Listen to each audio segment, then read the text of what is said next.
Good morning, Trooper James O'Callahan, New York State Police. Today, August 5th, we have a media release. Thank you for coming.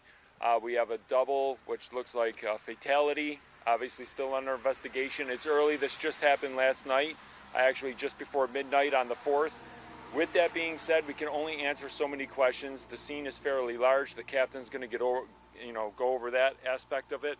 But right now, again, we can answer as many questions as we can go through, but it is still a very active crime scene at this point. So now I'm going to turn it over to our captain of our Bureau of Criminal Investigation, Captain Daniel Howard.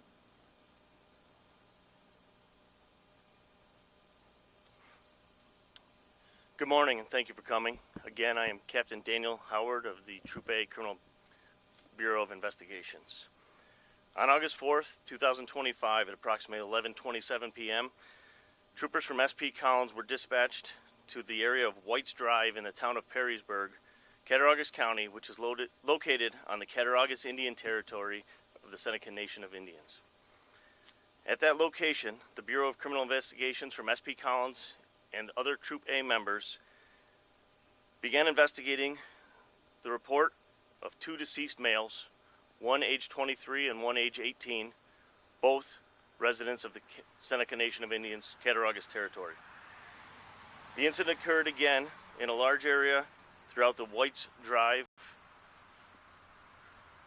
At this time, all members of the families have been notified, and we are working closely with them as well as with the crime victim specialist for Troop A.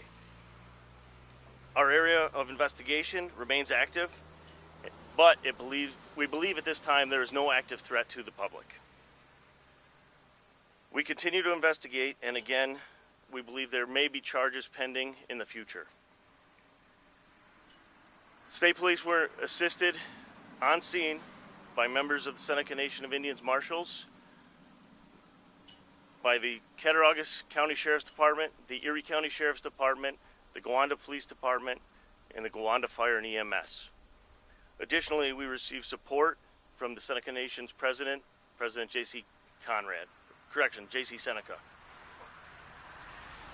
Following this, I'll be taking a few questions, and after the question portion is over, we will be offering additional updates via press release through the Troop A Public Information Officers. You're saying there's no threat to the public at this point, but there were a lot of police vehicles there, people invest. It seemed like there was a concern about a possible threat. Can you talk about that? Yeah, absolutely.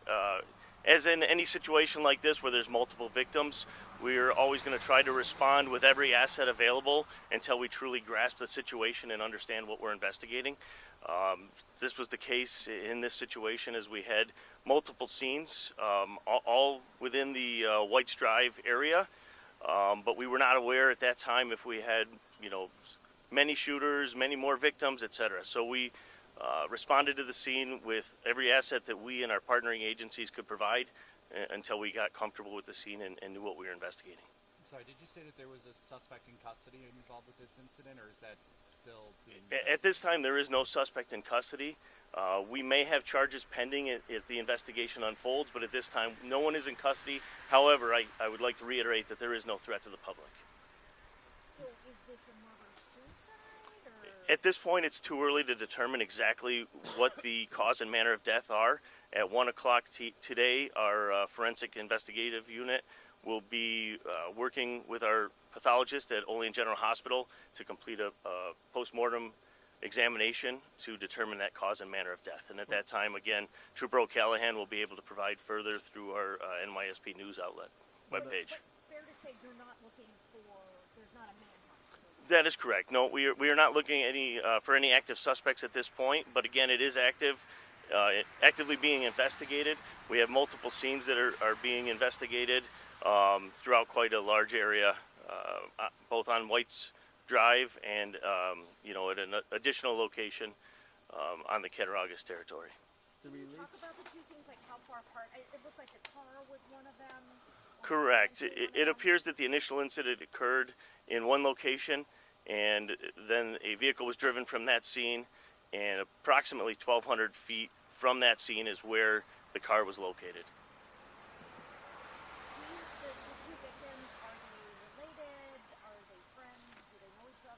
At this point, we're still investigating all that, and we're working with the families to find out the true dynamic of the situation, how they know each other, if they're close, if they're relatives, etc.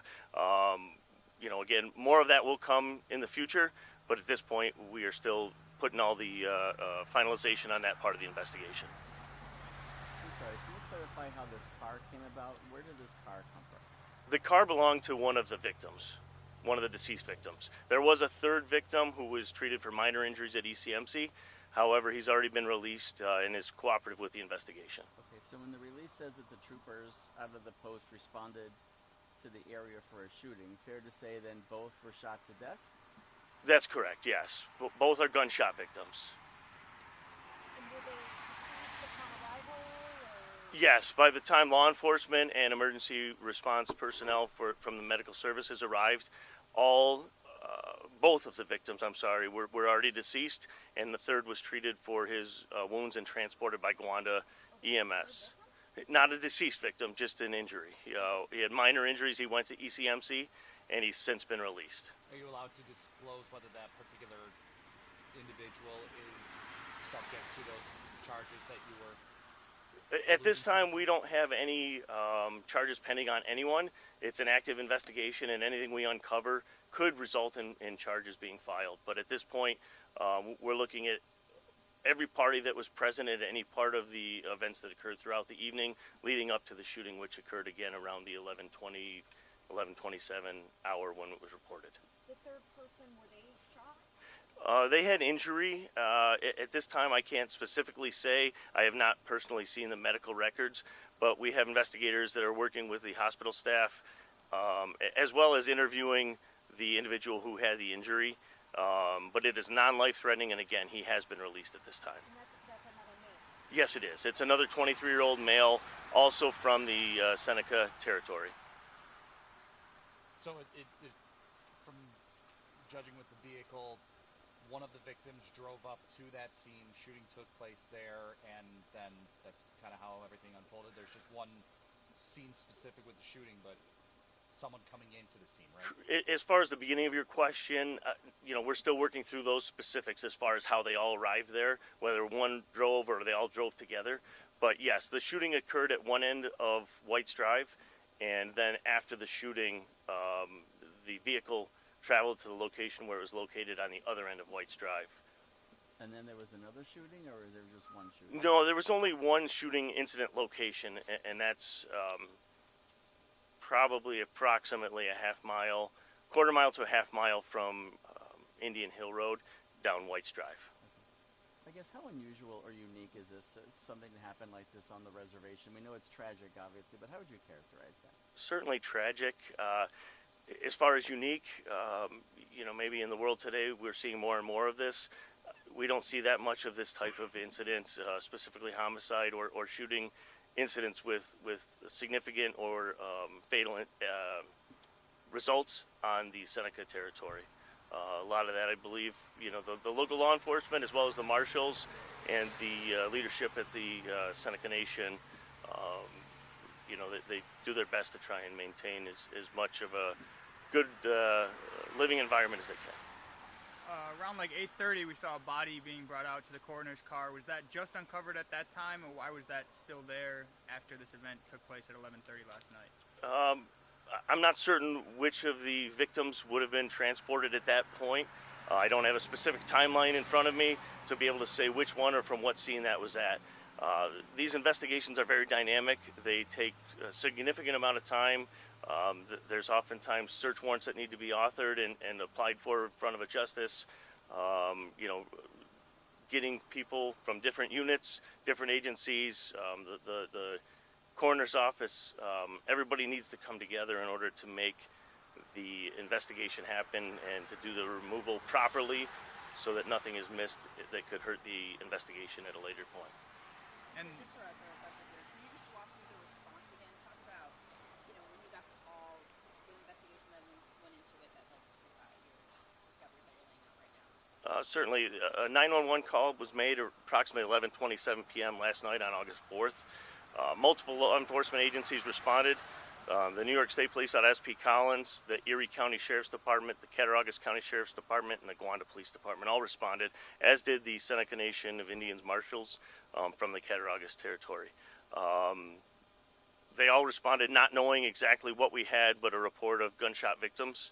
And upon arriving, that's when we began to realize that we had a homicide investigation. Right, and there's like a little bit of standoff, I understand, or something of that nature? No standoff that I've heard about at this point. That's news to me.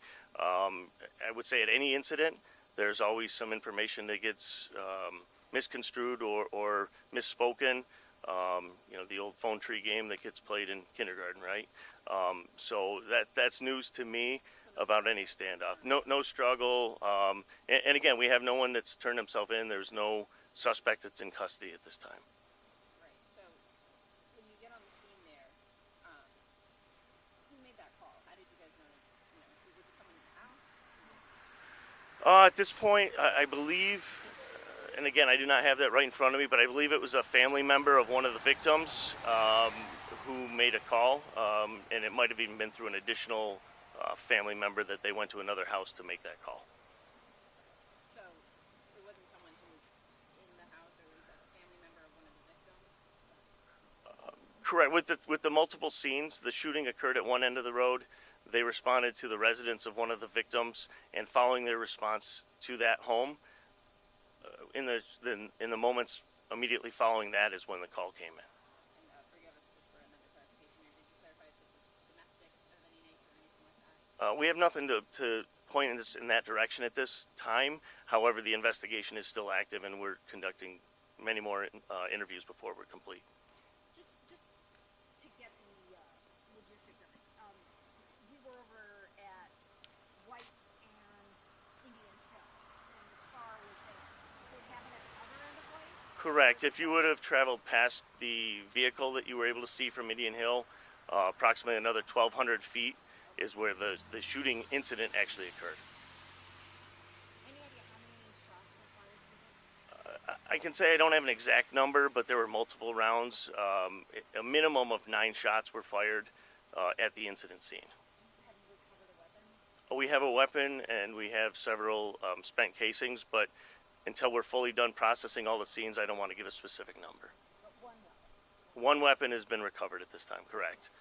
With the one victim being an 18-year-old, do we know anything about whether they were a recent graduate of Gowanda? I mean, Gowanda's the closest school district, but do we know any details in terms of just that kind of?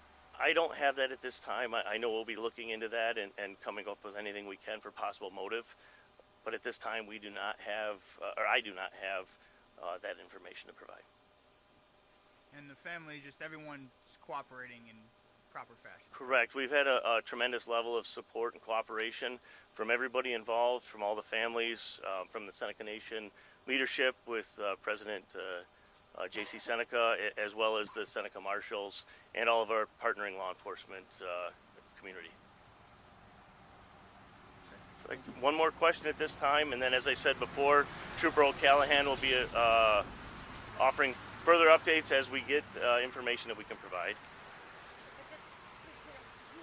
There is not a manhunt underway. You don't believe people are in danger? Correct. At this time, we have absolutely nothing to suggest that anyone is in danger. It's a tragedy what happened to these 2 victims that lost their lives, as well as the other that was injured. But we have no reason for public concern or alarm. Thank you.